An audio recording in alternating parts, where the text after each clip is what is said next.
Você sabia que a Noruega comprou a Apple? Sim, essa é uma afirmação que circula pela internet e intriga muita gente. Afinal, como um país pequeno, com pouco mais de 5 milhões de habitantes, poderia se tornar dono de uma das maiores empresas de tecnologia do mundo? Para entender isso, precisamos mergulhar em uma das histórias mais fascinantes da economia moderna: a criação do Fundo Soberano da Noruega. Esse fundo nasceu da riqueza do petróleo e do gás natural, explorados no Mar do Norte. Ao invés de gastar toda a renda gerada pelos recursos naturais, como muitos países fizeram, a Noruega tomou uma decisão histórica: guardar parte desse dinheiro e investir de maneira estratégica no exterior. Assim nasceu o chamado Fundo Global de Pensão do Governo. A ideia era simples, mas revolucionária: transformar uma riqueza finita, como o petróleo, em um patrimônio financeiro que pudesse beneficiar tanto a geração atual quanto as futuras. O resultado dessa escolha é impressionante. Hoje, o Fundo Soberano da Noruega acumula cerca de 1,9 trilhão de dólares em ativos. Só no ano de 2024 o rendimento foi de 13%, o que representou um ganho de mais de 240 bilhões de dólares em apenas 12 meses. Para se ter uma ideia, se esse patrimônio fosse dividido igualmente entre todos os noruegueses, cada cidadão teria direito a aproximadamente 600 mil dólares. Mas é importante entender: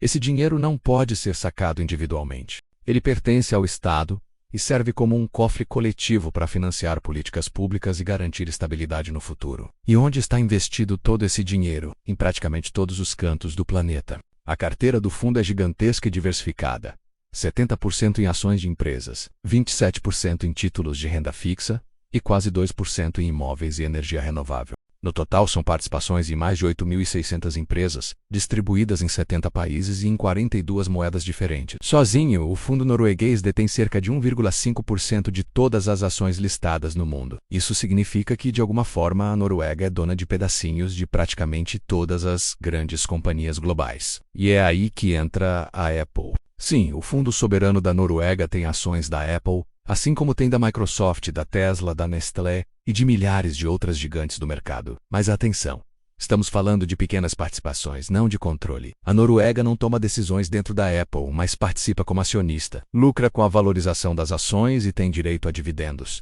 Essa estratégia faz com que o fundo seja um dos maiores investidores do planeta, mas sempre de maneira pulverizada, nunca concentrando poder em uma única empresa. Para garantir que esse patrimônio não seja prejudicado, existe uma regra fiscal muito clara: o governo norueguês só pode gastar, em média, 3% do retorno esperado do fundo por ano. Essa medida impede que os recursos sejam usados de forma irresponsável e garante que a maior parte continue crescendo para as próximas gerações. Enquanto muitos países produtores de petróleo entraram em crise ao gastar suas reservas, a Noruega seguiu na contramão, acumulando uma fortuna que garante estabilidade mesmo em tempos de turbulência econômica. Outro aspecto fundamental é o compromisso ético. O fundo possui diretrizes rígidas para escolher onde investir. Empresas envolvidas em trabalho escravo, corrupção, armas proibidas ou grandes danos ambientais podem ser excluídas da carteira. Em 2025, por exemplo, o fundo anunciou a venda de ações de 11 companhias israelenses, em meio à revisão de sua atuação diante da guerra em Gaza e na Cisjordânia, ou seja,